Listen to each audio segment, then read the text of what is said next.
My name is Rosemary Ellison. I'm 68 years old. For most of my life, I was a surgical nurse at a modest regional hospital in Vermont. I raised a daughter, buried a husband, paid off our old house in monthly drops of sacrifice, and never once asked for more than I was given. I was the quiet kind of mother, the one who folds laundry in the background while others take the credit. The kind of woman you think won't mind being forgotten because she doesn't make noise about it. But that kind of thinking can be a mistake, a costly one. Caroline, my daughter, once told her friend over dinner that I was the safest bet in the world, like an old teapot, sturdy, predictable. She didn't know I overheard that, or maybe she did and just didn't care. That's how it often felt with her. Caroline was raised in the same house where I learned how to stretch soup for a week, yet she moved through life like she was born into marble countertops and private yoga instructors. Her husband, Trevor, a tech consultant who used words like synergy and optimize even in family conversations, always looked at me like I was a relic from a time best forgotten. So when they invited me to house sit their new $950,000 mansion in the foothills outside San Francisco, while they took the whole family to St. Bart's for a 2-week holiday, I should have asked more questions, but I didn't. Caroline's message had been brief. "Mom, it's just for a couple of weeks. Jenna would love it if you stayed in her room. Trevor and I really appreciate it. We trust you." That last part stuck with me. We trust you. 3 words I had waited most of my life to hear from her. When they picked me up at the airport, Caroline didn't hug me. She air-kissed my cheek like we were acquaintances, then passed me her sunglasses so I could hold them for a second. Trevor didn't say much at all, just scrolled through his phone in the passenger seat while Caroline gave me a well-rehearsed tour of their home.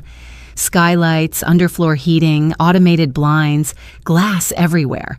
It was the kind of house that didn't feel lived in, just performed. "Treat it like your own," she said, handing me a single house key. "Except, obviously, don't go into the security room."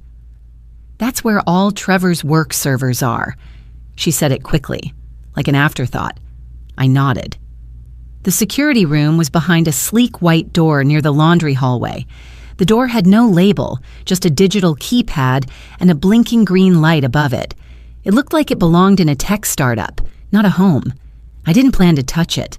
I respected boundaries, even when they weren't offered with respect. The morning they left, Caroline set a bottle of Merlot on the kitchen counter with a handwritten note. "You'll love the peace here." She signed it in her tight slanted script. Caroline always prided herself on neat penmanship. Trevor added nothing. He simply nodded at me as he wheeled out Jenna's pink suitcase. Then, as he opened the door, he turned and said, "Get warm, Rosemary," like I had been standing out in the cold all my life. And this house, this sleek, impersonal house, was supposed to be some kind of warmth. Caroline smiled behind him, already halfway to the car. Jenna, their daughter, waved from the back seat, her iPad glowing in her lap. They drove away without looking back. The silence that followed was the most honest moment the house had given me yet. I stood there for a while, holding the wine bottle like a gift I didn't want. The note sat beside it, cheerful and pointed, as if even gratitude was something curated. I tucked it into my purse and walked through the house alone. The ceilings were too high, every sound echoed. At first I tried to enjoy it. I made tea, sat in the bay window, opened one of the hardback novels on the pristine shelf. But something felt off, too still, too polished, like the house had been set up for showings, not for living. Later that afternoon, while dusting the baseboards, because old habits die hard, I noticed a small black dome nestled above the bookshelf. It was the kind you might see in a grocery store or a hotel hallway, a security camera. I paused. Maybe they'd mentioned it? I couldn't remember. But it made sense, I told myself. It was a large property. Maybe they just wanted to keep an eye on break-ins or package thieves. Still, something about the angle of the camera bothered me. It was aimed directly at the couch, where I had just been reading. The tiny red light on it blinked every few seconds. I walked from room to room, suddenly aware of every motion sensor, every sleek black dot in the ceiling, every soft click when I passed certain spots. The living room, the hallway, the guest bathroom, all of it. Watched. But the camera in the hallway wasn't blinking. It was off. The one in the kitchen blinked steadily. The one above the stairs had a slow, almost sleeping pulse. And then there was the sound. Every time I passed the door to the security room, there was a faint clicking noise. Not mechanical, not electric. It sounded like the soft tap of fingers on glass, like someone behind the door had heard me and responded. That night, I opened the Merlot, not because I wanted it, but because the quiet was too dense. I sipped slowly, sitting on the edge of Jenna's twin-sized bed, staring at the LED nightlight that glowed soft pink from the corner. It was shaped like a bunny. I thought about how this was supposed to be a vacation. For them, and in some twisted way, for me. A chance to feel included, trusted, useful. I set the glass down and walked to the living room. The shadows shifted slightly as I passed beneath the chandelier. When I looked up again at the bookshelf camera, I spoke out loud without thinking. "Who are you watching for?" The red light blinked back. Once, then again. If you're still here, listening, just know I'm glad you're here. This story isn't fiction. It's not exaggerated. It's just what happened, exactly the way it happened. And if it touches something in you, if you've ever felt observed but unseen, useful but disposable, stay with me. And maybe, let me know where you're watching from. I'd love to know I'm not alone. The next morning, I woke up before the sun. Old habits. The house was still, not just quiet, but still in the way that made you feel like even the air had been told to behave. I sat up in the bed, sheets perfectly tucked, barely wrinkled from my sleep. The mattress was firm, the kind hotels brag about. But it wasn't comfortable. It didn't feel like anything really. Just another polished surface. The light in the corner of the room blinked on automatically. I hadn't touched anything. It was one of those motion sensor night lights, the kind Jenna once called magic lights when she was younger. But this one didn't have a switch. I looked for one. I even crouched beside it, checked the base, the socket, the molding on the wall. No switch, no cord. Just a faint red glow that faded after a few seconds, only to blink back to life whenever I moved. I walked slowly down the hallway toward the kitchen. The blinds adjusted themselves as I passed. First the left panel, then the right. They rotated in unison, letting in a soft stream of morning light that barely touched the hardwood floor. The floor didn't creak. The walls didn't sigh. This house wasn't made to respond to human life. It was made to showcase it. I opened the fridge and saw that everything was organized in perfect symmetry. Pre-cut fruit in glass containers, milk with the label facing forward, eggs in a ceramic tray shaped like half a dozen pebbles. Even the butter dish had its own compartment, and the toast settings were pre-programmed on the smart screen built into the counter. I reached for the kettle and paused. A sleek black orb was tucked between the toaster and the knife block. Too small to be a speaker, too round to be decorative. It blinked. I didn't say anything. I just boiled water and made tea. When I sat down at the counter, the lights above me adjusted, dimmed slightly, like they sensed I preferred soft light in the mornings, or perhaps they were trained to respond to the way I moved. I stared into my tea as it steeped and let the steam rise slowly into the filtered air. There were no family photos on the walls, no magnets on the fridge, no paper, no pencils, no fingerprints. Even Jenna's artwork, which I remembered Caroline used to hang when she was younger, was nowhere in sight. Just minimalist prints in thin black frames. One was a splash of gray on white canvas. Another looked like a brushstroke that had been interrupted halfway through. They felt cold, decorative, not expressive. I wandered through the hallway and noticed a small bookshelf. Too small to hold stories, really.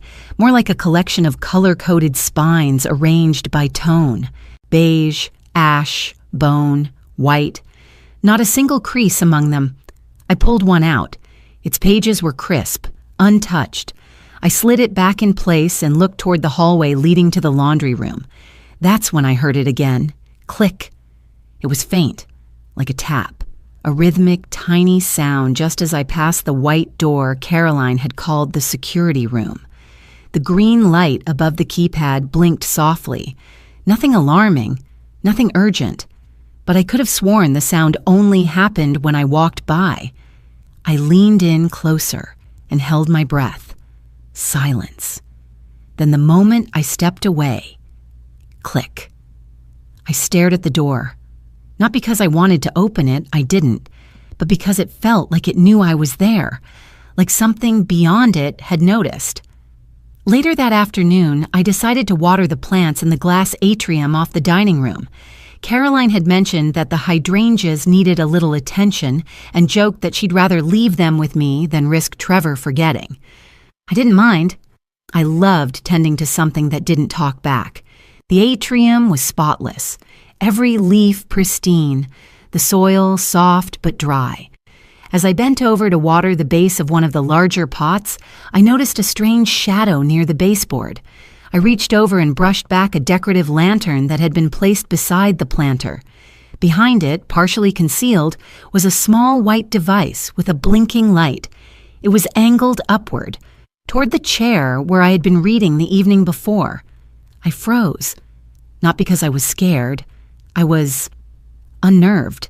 That's the word. Like being observed at a dinner party where you thought you were alone. I picked up the watering can again and finished my task. Then I moved the lantern back into place. Deliberately, slowly. Later that evening, I set the table for one. I didn't need to, but it felt like a ritual. One plate, one napkin, a glass of water. I sat and ate my dinner, leftover lentil soup I had brought from home. As I chewed, I glanced toward the hallway. The light above the security room still blinked. Jenna had once asked me why her room at home always looked different when I came to visit. I didn't understand what she meant at first. Then she said, "It's like Mommy erases you before you get there, then builds you back after you leave." I remember being quiet for a long time after that.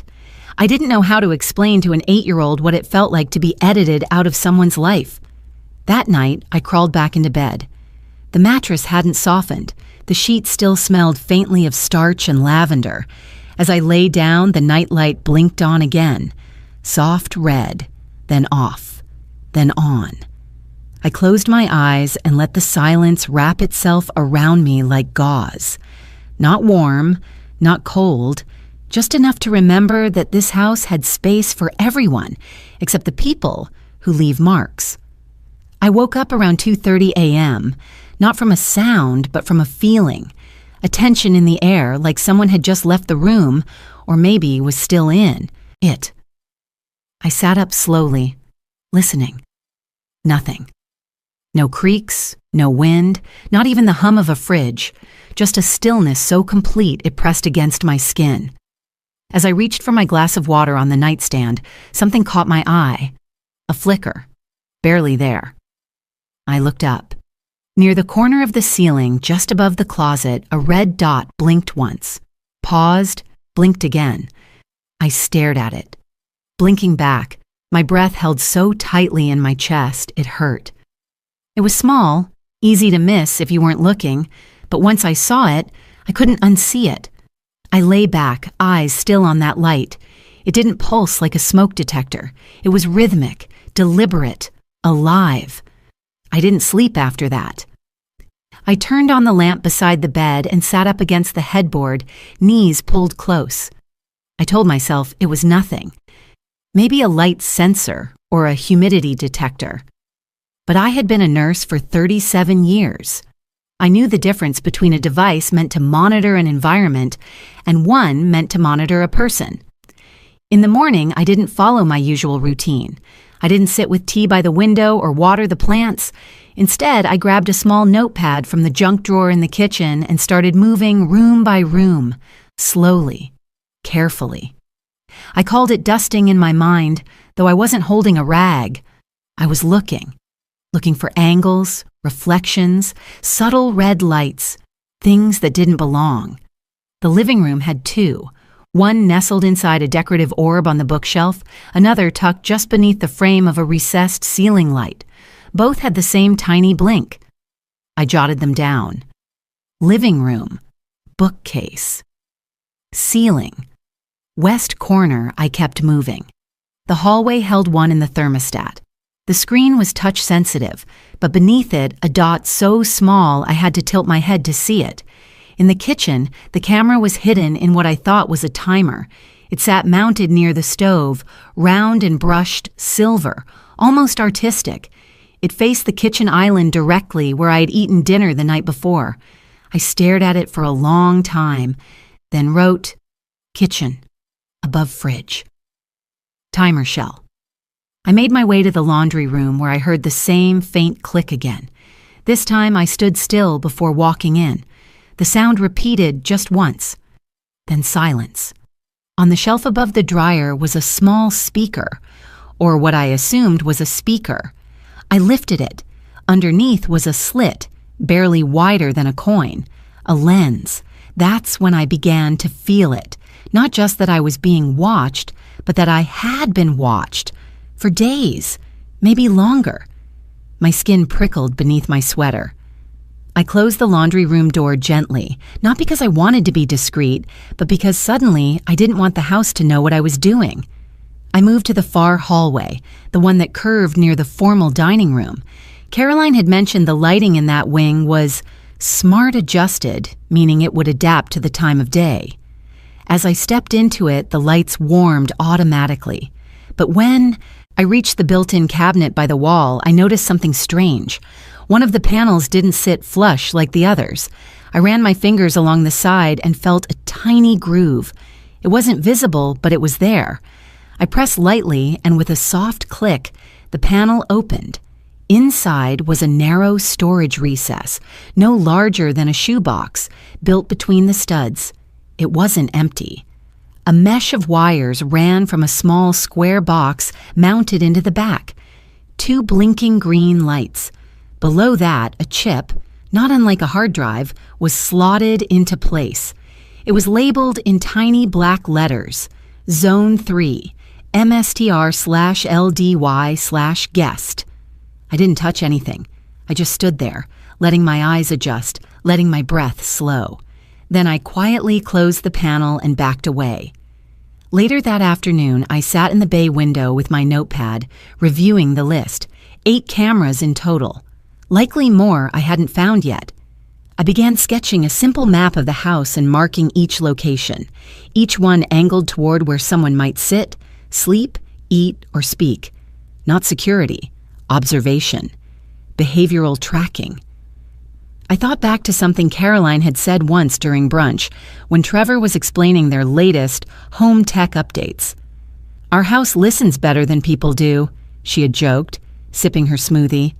Everyone had laughed. I had laughed too, but I remembered feeling something cold under her words, like a layer of meaning she hadn't intended to share, or maybe she had. That evening, I made a simple dinner, roasted vegetables and rice. I placed the notepad in the drawer beside the oven under a stack of dish towels. Then I poured myself a glass of water and sat at the kitchen island. Above the fridge, the little silver timer blinked at me. I didn't look away this time. I raised my glass slowly, held it steady in front of me, and whispered into the quiet air, "You see me now, don't you?" The light blinked once, then again. I sat still for a long time, the glass in my hand, my spine straight, my breath even. If they were watching, I wanted them to watch all of me, not just the version they thought I'd remain, the agreeable, invisible mother who never asked too many questions. But I was asking now, quietly, precisely, and they wouldn't see what was coming next. It happened on the 5th morning. I had just finished wiping down the kitchen counters after breakfast, a habit I couldn't shake no matter how spotless they already looked. I bent to pick up a fallen spoon from under the sink cabinet when I brushed my hand against the panel of switches on the wall. 6 in a row, all unlabeled. I'd been careful not to touch them before, assuming they controlled lighting scenes or speaker volume. But this time, my fingers nudged the second switch from the left, just slightly, and I heard a sound. A soft beep, followed by the faintest click from down the hall. I froze. It had come from the direction of the security room. I stepped out of the kitchen and walked slowly toward it, my footsteps barely audible on the smooth floor. The door that had been locked since I arrived, silent and inaccessible, now displayed a steady green light. The keypad, once blank, now red, unlocked. My hand hovered in the air for a moment. I wasn't sure if I was about to violate something or reveal something that had been violating me all along. But my curiosity was no longer idle. It was hungry. I pressed the handle, and the door swung open without resistance. The room was smaller than I expected. No bigger than a walk-in closet, but colder. Not in temperature, but in feeling. There was no window, no decoration, no warmth. Just a hum. The sound of machines working in silence. Along the back wall stood a desk with 3 monitors, all active. One displayed a grid of live footage from various rooms in the house. The kitchen, the guest room, the hallway outside the bathroom, the garden path. The other 2 screens were split into folder trees and streaming video files. Below the desk was a tower unit glowing with a blue pulse, and above it a shelf of labeled hard drives. I stepped closer. My name was everywhere. MOM_ANALYTICS. Rosemary Routine. Mood Tracker Ellison. Each file dated, indexed, organized. I reached for the mouse. It was warm to the touch. I clicked open a folder labeled Guest Room Week 3. The thumbnails loaded slowly. Each showed still images from the camera I had noticed above my bed. I selected one at random. The footage opened silently. Me, sitting on the edge of the bed, brushing my hair in the early evening light. I watched myself look out the window, adjust a pillow, then stare into space. I didn't remember doing any of it, but there I was, quiet, unaware, vulnerable. I closed the file and opened another. This one was from the kitchen. I was humming while stirring soup, talking to myself softly, something about a recipe my mother once taught me. It was strange seeing myself like that, not because it was me, but because someone had chosen to keep it, archive it, study it. I moved to the next folder. It was labeled Behavioral Notes. Inside was a spreadsheet, columns for date, time, activity, mood assessment. Someone had written entries like 6:12 p.m., exhibits nostalgic behavior, humming lullaby. 8:40 a.m., talks to framed photo, possible memory episode 1:05 p.m., repeats motion twice, rechecking kettle, monitor for pattern. My hands began to tremble, not from fear but from the weight of it. I wasn't a guest in their home. I was a subject, a pattern, a set of inputs waiting for analysis. I sat down in the chair. The monitors hummed around me like an audience holding its breath. I scrolled through the logs until I found a folder titled Clips for Review. Inside were short recordings, each less than a minute. I clicked one. It was me sitting in the sunroom, reading aloud from a poetry book, my voice soft, deliberate. I had thought I was alone. Another clip showed me looking at a photo of Michael, my late husband, and whispering, "You'd hate this house." Then, buried among the files, was one titled simply Caroline_review_call. I hesitated, then double-clicked. The video opened on Caroline sitting at her desk. She was on a video call, sipping from a tall glass of something pink, laughing with someone I didn't recognize. Her hair was pulled back in a tight bun, and she looked comfortable. Too comfortable. "I mean, honestly," she said, leaning toward the screen, "we're studying the decline in cognitive coherence in real time. It's both heartbreaking and fascinating. She still sings those little songs from when I was a kid, and she talks to Dad's photo like it answers." The person on the other end chuckled. "I told Trevor," Caroline continued, "we should start compiling it. Like seriously, it could be a whole case study, emotional degradation in aging caregivers. It's textbook, and she doesn't even know I didn't hear the rest. I clicked pause. I sat there, surrounded by blinking drives and glowing monitors, and felt something inside me fracture. Not loudly, but deeply, like a hairline crack in porcelain, clean, irreversible. I looked around the room again, the cameras, the labels, the charts, the door still open behind me. I stood slowly, walked over to the shelf, and picked up one of the hard drives. It was labeled Ellison_audio-sleep cycle. I didn't want to know what that meant. I set it back down and walked out, gently closing the door behind me. Back in the hallway, the house resumed its silence. But now it wasn't peaceful. It was complicit. The floors, the walls, the lights, they had all watched, all participated, all knew more about me than I had ever shared willingly. Caroline had once said, "We trust you." But trust isn't surveillance. It isn't a spreadsheet. It isn't silence wrapped in science. It was betrayal, dressed up in data. And I had just seen it. Every frame, every file, every moment they thought I was too quiet to notice. But I noticed now. I didn't go back into the security room right away. I spent the rest of that day moving through the house like someone in a museum of their own life. Quiet, cautious, painfully aware that every step left a footprint on a floor someone else was studying. I didn't make tea. I didn't water the plants. I didn't sit in the sunroom with a book. I just floated. That night, I didn't sleep much. I lay in bed with the lights off, watching the faint red dot blink in the corner.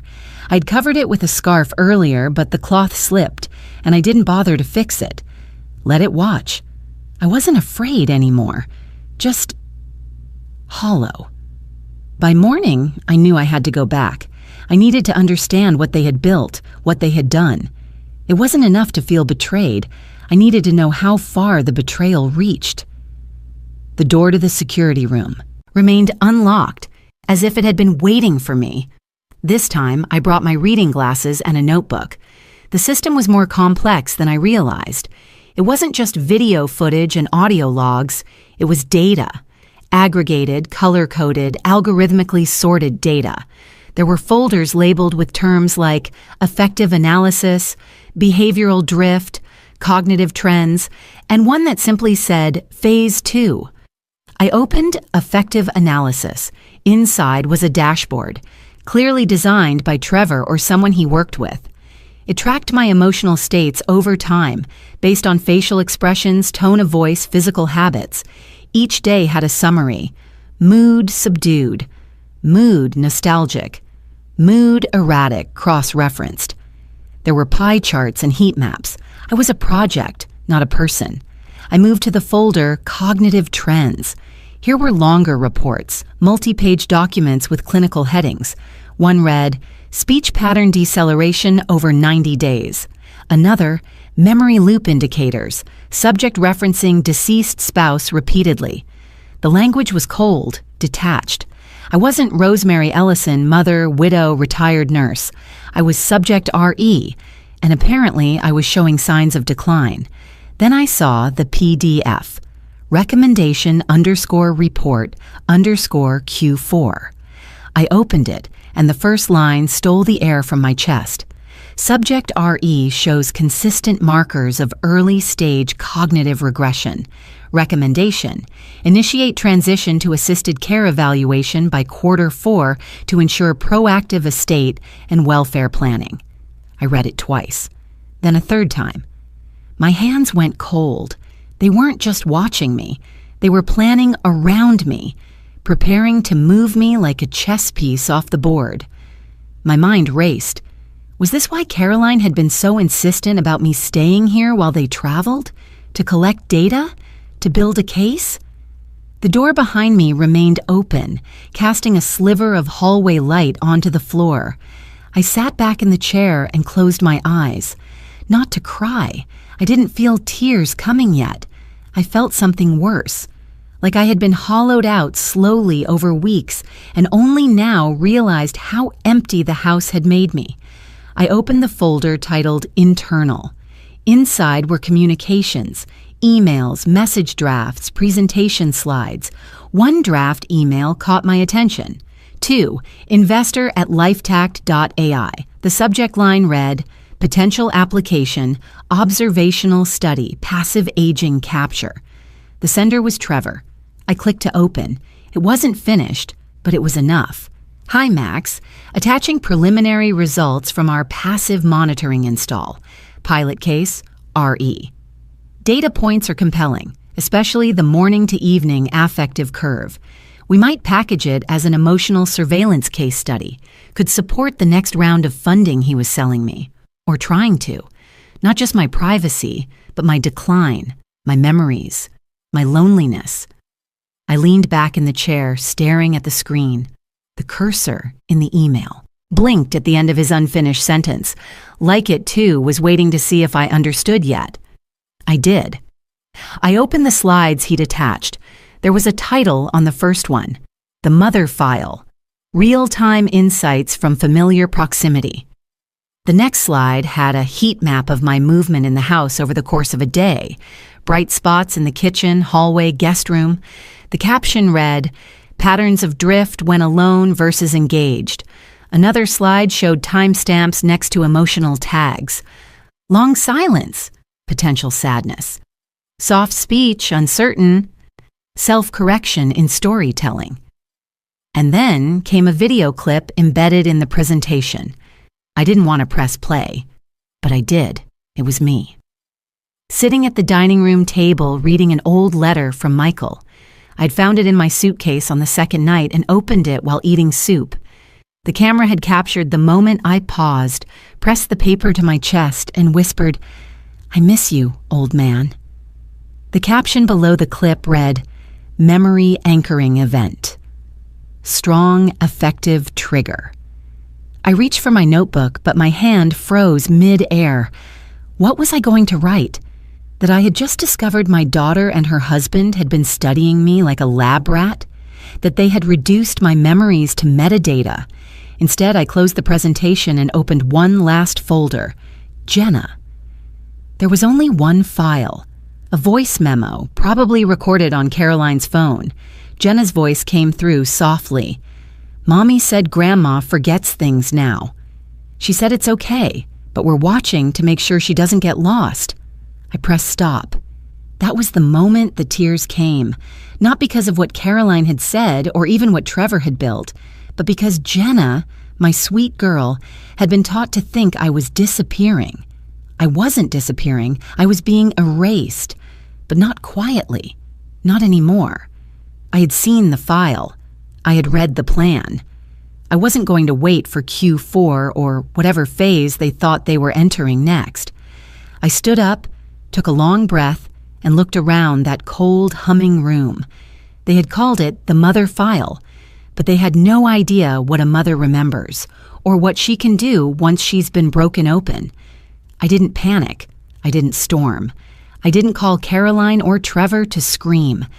I simply opened the drawer where I kept my old flash drives and pulled out a 256 gigabyte USB stick with a little silver rose engraved on its side, a gift from Michael back when I first started digitizing our family albums. He'd called it my digital rose. It felt like a seed then. Now, it felt like a blade. I went back to the control room and sat down with a clarity I hadn't felt in years. I plugged the USB in and began transferring everything, the camera footage, the analytics reports, the emails, the presentations, all of it. Each file I dragged felt like reclaiming a piece of myself they had sliced away. I created a folder on the USB and named it Ellison Evidence. Not Mom, not subject RE. My name, my life. The transfer took over an hour. I used that time to write. I opened a blank document and titled it, My Statement. I didn't write like a victim. I wrote like a witness. My name is Rosemary Ellison. I am 68 years old. I am of sound mind and body. This file is my statement given freely about what I experienced in the residence of my daughter Caroline and her husband Trevor Ellison during their time away in July. I documented everything: the surveillance, the behavioral tagging, the emotional profiling, the use of my presence as a data gathering prototype. I didn't embellish. I didn't dramatize. I let their own files provide the weight. I just narrated the truth. Once it was done, I recorded myself reading it aloud, seated in the very chair where the video of me reading Michael's letter had been captured. I looked directly into the security camera. I wanted my eyes in their files now, too. When the recording finished, I attached the video to a new folder titled "To Caroline and Trevor" and uploaded it into their system. I replaced the idle default screen on their home security dashboard with a timed trigger, so that the video would autoplay the moment they turned the system back on upon their return. And then I crafted one more message. This one wasn't for them. I opened my email and typed a name I hadn't contacted in over 6 years: Elliot Harding. Elliot had been our legal counsel when Michael was still alive. He'd helped us fight off a predatory buyer trying to cheat us out of our agricultural land's mineral rights. He'd known Michael well and had once told me I was too calm for a woman that fierce. I liked him for that. Elliot was sharp, tenacious, and allergic to anything unethical. Subject: need your guidance on an urgent family matter. I kept the email succinct but clear. I explained I had discovered a large-scale invasion of privacy, potentially bordering on elder exploitation and medical fraud. I didn't accuse Caroline or Trevor of crimes. I knew better than to get emotional in writing. I simply attached the evidence and asked him to review the files and call me if he believed it warranted further steps. I ended with, "P.S. I still remember how you outmaneuvered Langston Corp in under 2 weeks. I'm hoping you're still as fast." I hit send. The USB, now full and warm from data transfer, felt heavier in my palm than it had in the drawer. I tucked it into the hidden lining of my handbag, a small zipper pocket meant for valuables. That felt fitting. Outside, the garden was waking up. Sprinklers ticked quietly against the lawn. The wind chimes, a gift from Jenna years ago, sang softly from the pergola. I sat in the kitchen and brewed a pot of tea. Not the fancy, imported jasmine Caroline stocked. Just black tea. Plain, familiar, mine. The house, once filled with humming tech and calculated. Manipulation now felt like it was holding its breath. I wondered if the cameras were still recording. I looked at one in the corner of the ceiling and smiled. Let them see me make tea. Let them record this part too, the part where I became more than their subject. I took a notebook and scribbled a note in blue ink. "Caroline, I was your mother before I was your data set, before I was your prototype, and I am still your mother now. You recorded my pain. I recorded your intentions. We're even. For now," I tore the page, folded it, and slid it into the front cover of the Ellison _ Evidence USB, now back in its case. For the next 2 days, I moved through the house like any guest would. I watered the plants. I read poetry in the sunroom. I watched old movies on mute. But I also changed every password I had ever used. I rerouted my calls through a privacy line. I placed an order for a private mailbox service in town. Quiet actions, intentional. On the 3rd morning, I received a 1-line email reply from Elliot. "Let's meet Monday." This isn't just unethical, it's illegal. I closed the laptop and looked out the window. The world was moving as it always did. Sunlight shifting across tile, leaves trembling with breeze. But something fundamental had changed. Not in the house, in me. They had studied my decline, but they missed the one thing I never lost, my sense of self. And now I had the digital rose, not just a symbol of what Michael had given me, but a seed of proof, blooming with justice. They would return to find the same quiet woman they'd left behind.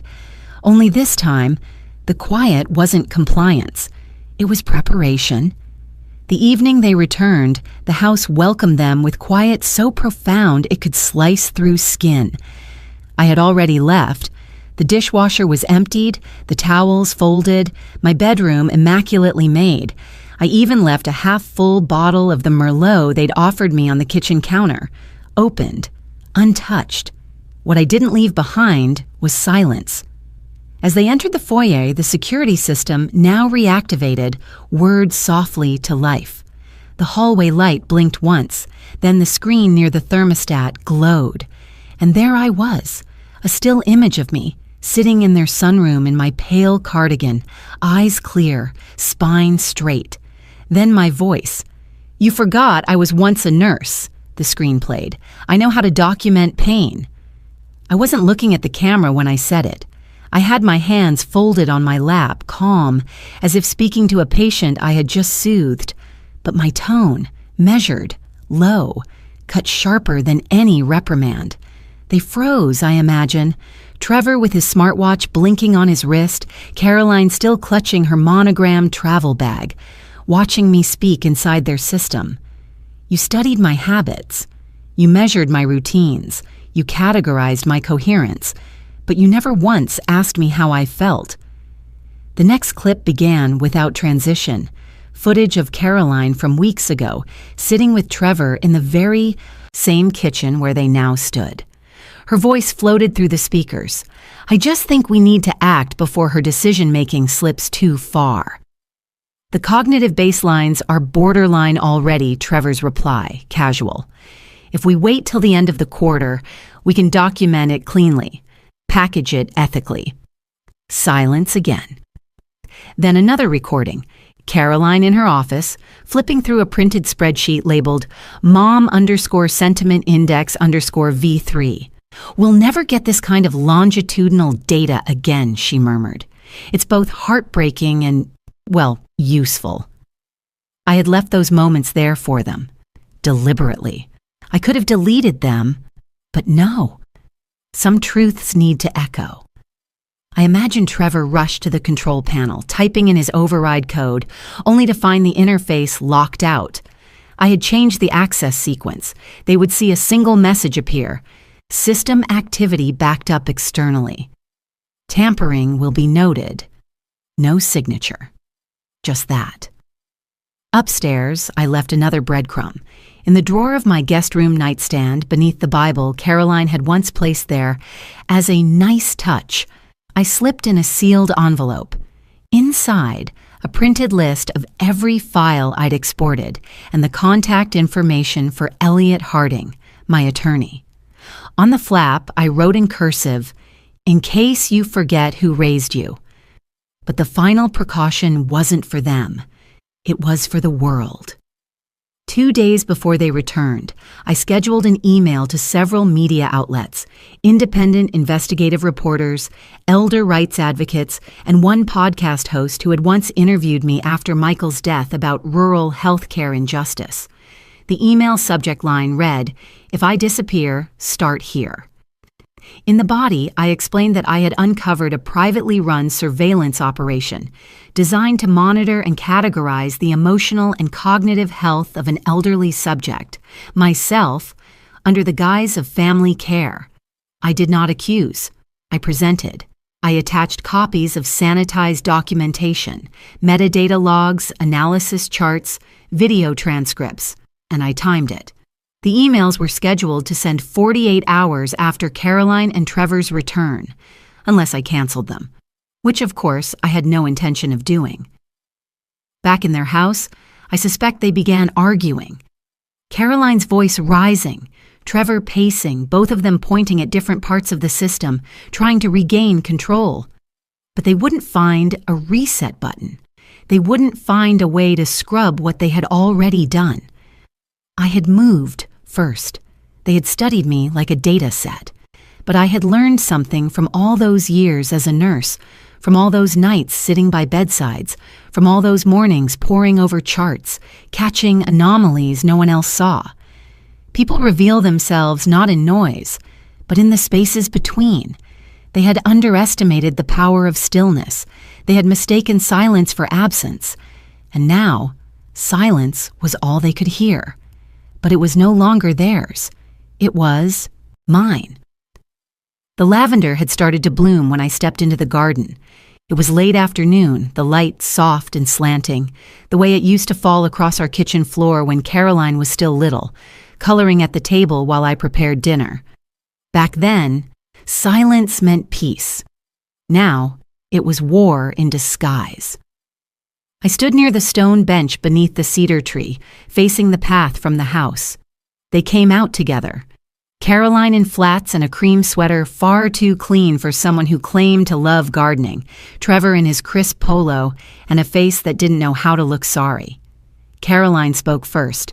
"Mom, can we please talk inside?" I shook my head. "No, this is where I breathe." She hesitated, then glanced at Trevor, whose jaw was set like a door locked from the inside. They both stepped forward, but I didn't move. "I want to make this clear," I began. "You can either acknowledge what you've done and take meaningful steps to make it right, or I proceed as planned." Caroline's lips parted. "We didn't mean to hurt you." "That's not the same as not hurting me." She stepped forward again, hands clasped as if rehearsing sincerity. "We were worried.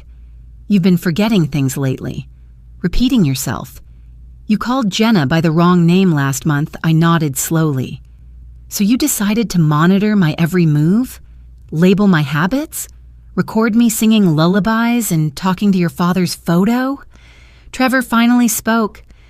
"We were trying to build a safety net, a framework to understand cognitive patterns in early aging. You used me," I cut in, my voice even, "not just as a mother. As a subject," he bristled. "We never published anything." "But you planned to." Caroline's face crumpled slightly. "It was for your good." I looked at her for a long moment. Her eyes, once the same shade as mine, looked clouded now, not from age, but calculation. "Then you shouldn't have hidden it." That silenced her. Behind her, Trevor folded his arms. "So what do you want? Money? An apology?" I almost laughed, but the sound died before it reached my throat. "I want you to understand what you took from me," I said. "You took away trust. Safety. My right to live without suspicion in a home I helped you pay for." Caroline flinched. "That's not fair. You had full control of my surroundings, Caroline. The lights, the sensors, the recordings, even my bedtime. And you told yourselves it was love." She wiped her cheek with the back of her hand. "It was love." "No," I said quietly. "Love is asking before installing a camera above your mother's bed. Love is not logging the number of times I boil tea water. Love is knocking on a door, not locking it." Trevor paced a little, clearly uncomfortable. "This could destroy our reputations. Our business. Jenna..." I raised a hand. "This is not about Jenna." His mouth opened again, but I kept going. "I don't want to shame you. I want you to learn. You built a system designed to catch my decline, but you missed my strength. I didn't fade, Trevor. I noticed. I remembered. I acted." Caroline sat down slowly on the bench, her hands trembling in her lap. She looked at the ground, then up at me. "What happens now?" I took a breath. "I've spoken to Elliot. The data is secured and time-stamped. The legal route is open. The press has a file ready to publish." She blinked, stunned. "You scheduled it before you came home," I said, "along with a message to Jenna in case you try to paint me as unstable." Trevor looked visibly rattled. He muttered something under his breath. "But," I added, letting the word hang in the air, "I'm offering you a choice." They both looked at me now. "You issue a public statement acknowledging what happened. You set up a fund, not for me, but for elder rights education and tech transparency, and you apologize. Not in legal language, not behind doors, but face forward." With truth, Caroline looked gutted. "And if we do that," she whispered. "Then I let the rest go," I said. "No court. No headlines, just distance and clarity. The silence that followed was the kind that rewrites relationships, no longer the hush before bedtime or the comfort of knowing someone's nearby, but the vast quiet between people who had once shared trust and now stood in its ruins. I waited. Caroline nodded, barely. Trevor didn't speak, and I turned and walked back into the house, past the rosemary bush I'd planted the week before, with no intention of staying long enough to watch it bloom. The morning Elliot arrived, the air was still. Not the peaceful still of early summer, but the kind that waits for something to be signed, something to be severed. He wore the same gray blazer he had on the day he helped me reclaim our family's farmland lease from a corporate shell pretending to be a neighbor. That was years ago. He looked older now, so did I, but the resolve in his voice hadn't aged. We sat in the sunroom. I chose that space on purpose. Every corner of the house had eyes, but I'd had this one quietly scanned. It was the only room I trusted not to listen. He laid out the documents between us like cards at a table where the stakes weren't money, but memory. "This is a conditional silence agreement," Elliot said calmly. "You have the power to go public, Rosemary. But if you want closure without spectacle, this achieves that with safeguards." I read through it line by line. My name typed cleanly at the top. Their names, Caroline Ellison Murphy and Trevor Murphy, accompanied by their respective counsel. Clause 1. Full reimbursement of investment, including the funds I contributed to the down payment on this house, the monthly amounts quietly withdrawn from my name, and the landscaping upgrades I paid for when Jenna was born. They had tried to bury those expenses under gift categories. Elliot dug them back out. Clause 2, a formal letter of apology signed by both, not generic, not ghostwritten, acknowledging not just emotional harm but specific actions, surveillance without consent, exploitation of personal data, and the erosion of trust through manipulation. Clause 3, data deletion guarantee. All digital content gathered without my consent, footage, audio, pattern reports, AI summaries, daily routine logs, emotional heat maps, was to be permanently erased under third-party verification. Clause 4. A private housing allowance separate from any inheritance or shared assets, enough to secure a quiet, dignified residence of my choosing, with no strings, no expectations, and no monitoring. I looked at Elliot. "And if they break any of this?" He met my eyes. "Then we go nuclear." It wasn't his style to dramatize, which made the words land harder. I nodded, not because I wanted vengeance, but because I needed them to understand I had options. Always had. That afternoon, we gathered in the living room, not in any symbolic circle, no tea, no warmth, just signatures and the long shadow of what they'd done. Trevor arrived first, expression unreadable behind designer frames. He didn't shake Elliot's hand. Caroline followed minutes later, eyes red but face composed, like she was auditioning for redemption. She sat without speaking. Elliot placed the papers on the coffee table. "These are the final terms," he said, "reviewed and mutually confirmed." Trevor skimmed through the pages quickly, as though speed could soften them. Caroline read slower. Her fingers trembled once, then steadied. Trevor signed first. His pen moved with the precision of a man who calculates ROI even in apologies. Caroline paused before signing. She glanced at me. "I thought I was protecting you." I kept my voice low. "You were protecting a version of me you didn't bother to ask about." She nodded, signed, and with that, the deal was done. Elliot collected the documents. "A digital copy will be emailed. Hard copies will be stored securely for enforcement." Trevor rose. "So, we just pretend none of it happened?" "No," I said. "You live knowing it did." "And I live knowing I stopped it." They left without another word. The door clicked shut behind them like a period on a chapter I hadn't wanted to write.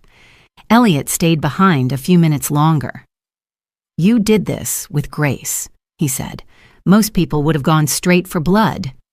I did once, I replied quietly, and it bled me more than them. He nodded, understanding. Where will you go? Somewhere that doesn't blink when I move, I said. Somewhere I can forget how it feels to be observed instead of seen. He didn't ask for more. We parted with a hug, the kind people share when they know they may not meet again, but respect has already etched permanence into the silence between them. Later that night, I sat at the kitchen table, the same one where I'd first read the note from Caroline. You'll love the peace here. It sat folded now beside my teacup, as if waiting to be answered. I didn't reply. Instead, I packed, slowly, deliberately. No need for haste when you're no longer escaping, but choosing. I left the herbs I'd planted by the windowsill. Someone else might water them, or not. Either way, I'd rooted enough of myself here. And when I walked out the front door the next morning, suitcase in one hand, USB in the other, I didn't look back. They'd taken enough from my past. My future, however, was leaving with me. The road leading to the edge of town was lined with whispering pine trees and fields left to grow wild.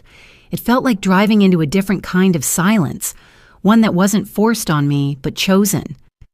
At the very end of that road, nestled just before the tree line, stood the little blue house. It wasn't grand. It didn't have security systems or motion-detecting lights or smart thermostats that adjusted based on behavioral patterns. It just stood there, blue, still, waiting. I first saw it decades ago in a postcard shop when I was a nursing student. A picture of a little blue cottage by the woods with a white fence and ivy curling up the sides. I kept that postcard in my wallet for years, long after I'd traded my dreams of solitude for marriage, motherhood, and then grandmotherhood. I never thought I'd live in it. But somehow, life folded back on itself and led me here. The landlady's name was Margot. She greeted me with a pie she'd baked herself and hands that showed signs of work. Gardening, maybe, or just a life fully lived. Her hair was white and wild, tied back with a scarf. She smiled the moment I stepped out of the car. I thought you might be the quiet type, she said. I smiled back. Is that a problem? Lord, no. I prefer quiet types. They listen better. She showed me around the cottage, a single bedroom, kitchen with a creaky stove, a screened porch that overlooked a slope of wild daisies. No surveillance, no hidden microphones, just the sounds of wind, distant birds, and the soft creak of floorboards. The first night, I left the windows open and slept without a nightlight, not because I was brave, but because for the first time in years, I didn't need one. I wasn't being watched. I wasn't a subject. I wasn't data. In the mornings, I took to walking barefoot through the garden patch. The soil was soft, forgiving. Margot would already be outside by the time I joined her, in boots that looked older than both of us combined. She offered me a second pair, smaller, scuffed, but sturdy. I don't usually rent to anyone, she told me one day, tossing seeds into a furrow with graceful precision. But you reminded me of someone. Who? I asked. Myself, 30 years ago. After my daughter stopped calling, stopped visiting, said I was too much, too emotional, too unpredictable. She used to say I didn't align with her lifestyle. I didn't say anything. I just dug beside her. She didn't need sympathy. She needed company. So we planted things, not just vegetables, dreams, boundaries, little patches of who we were before the world decided we were only burdens. In the evenings, we sat on the porch, sometimes with tea, sometimes with silence. Margot crocheted blankets she never sold, just stacked them in a chest for someday guests I wrote in an old leather journal I found buried in a box from my youth. Pages filled slowly. Thoughts, memories, lines of poetry I no longer worried were too sentimental. One afternoon I received a letter, handwritten. No return address, but I recognized the slant in the cursive. Caroline. It was short. No apologies this time. Just a line. I hope you found peace. Jenna misses you, I read it once, then again. I didn't cry. I didn't feel hatred. Just distance. Like remembering a version of yourself you no longer inhabit. I folded the letter and placed it in a book on the shelf. Not to forget. Just to stop holding it so tightly. Margot noticed the shift in me the next morning. You look lighter, she said. Maybe I am, I replied. Maybe letting go isn't defeat. Maybe it's a quiet kind of victory.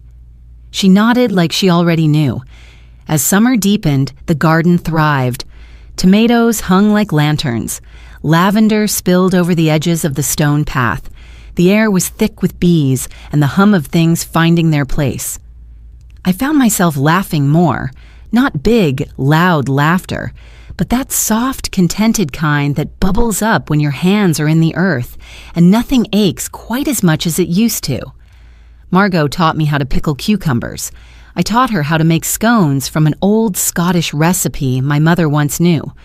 We were not trying to start over. We were simply living in the version of now we'd been denied for too long.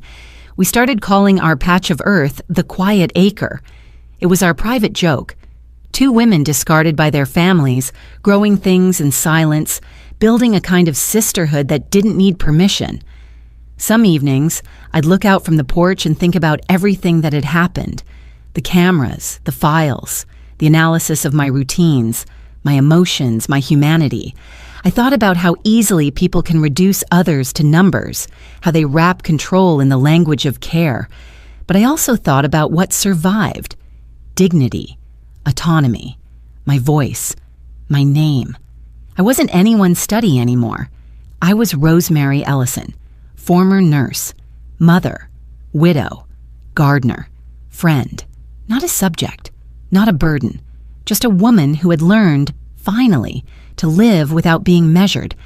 And when the wind moved through the trees and the blue house glowed in the late afternoon light, I knew I was exactly where I was meant to be. The morning light filtered through the linen curtains like it had nowhere else to be. It moved slowly across the floorboards, pausing on the little writing desk Margot had insisted I take from her attic. She said every woman needed a space for her thoughts. I hadn't argued. It was quiet in the cottage, the kind of quiet that doesn't beg to be filled, but simply allows you to rest inside it. The kettle hissed softly in the kitchen. Margot was out back tending to the rosemary bush, saying something about how plants needed to be spoken to gently if they were going to grow with grace. I believed her. I sat at the desk and reached for the drawer. Inside, tucked beneath a folded cloth napkin, was the USB drive. The plastic was worn at the edges from where I'd gripped it too tightly during those first weeks. It was strange how such a small object could hold so much. Fear, betrayal, anger, grief, calculation, humiliation, but also, strangely, a kind of awakening. I plugged it into the laptop. No passwords anymore, no facial recognition, just a single folder labeled Mother. I hesitated for a moment before clicking. Inside were subfolders, daily routines, emotional states, verbal decline samples, risk patterns, night activity logs. It read like a study or an autopsy, not of my body, but of my life. I opened a few. My voice caught on hidden microphones, narrating the most ordinary parts of my day. I think I'll wear the blue sweater today. Did I already feed the cat? No, I didn't. Oh, Harold, I miss your hands on Sunday mornings. That last one stopped me. I remembered that morning. I had touched the frame of his photo on the mantel and whispered into the stillness. I hadn't known I was being watched. Or maybe I had. Maybe some part of me always knew. There was a video clip too.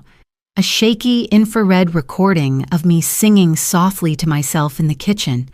I looked peaceful and painfully alone. I clicked through the documents, one marked Behavioral Recommendations. It had Caroline's initials at the bottom and a date, months before they moved me in. Subject displays signs of fragmented memory recall and ritual repetition. Recommend soft transitional strategy to memory care consultation in the fourth quarter. Monitor emotional volatility closely. Continued data capture required. I exhaled slowly. Subject: not mother, not Rosemary, not even she. Just subject. I highlighted the folder. My finger hovered over the delete key, but not yet. Instead, I created a new document on the desktop. Blank. Waiting. I stared at the cursor blinking. Then I typed, "You are not research, you are remembered." I let that sentence sit there. Not for them. For me. I returned to the folder, selected all contents, held down Shift, pressed delete. The screen asked, "Are you sure you want to permanently delete these 542 items?" I clicked, yes. The files vanished in less than a second, just a blip of space reclaimed on a machine that no longer held power over me. I leaned back and looked out the window. Margot had her hands in the dirt, planting something purple and wild. She glanced up and waved. I waved back. It felt like the end of something, and the beginning of something far less complicated. I closed the laptop, slid the USB back into the drawer, and reached for my journal. The leather cover was soft from use. I had filled maybe a dozen pages so far, mostly with memories I didn't want to forget, stories of patients I had once nursed, recipes I still remembered by heart, and moments of stillness that didn't ask anything of me. I turned to a fresh page. Below the sentence I'd typed earlier, I wrote it again by hand. "You are not research. You are remembered." Then, in smaller letters beneath it, "and you are still becoming." There would be no final analysis, no conclusive report, no chart mapping my decline or predicting my end. There would only be mornings like this, tea steeping on the windowsill, dirt under fingernails, lavender drying in the hallway, the quiet laughter of two women who had chosen peace over permission. Outside, a breeze carried the scent of mint and soil into the room. I let it in, and for the first time in years, I didn't feel like data. I felt like myself.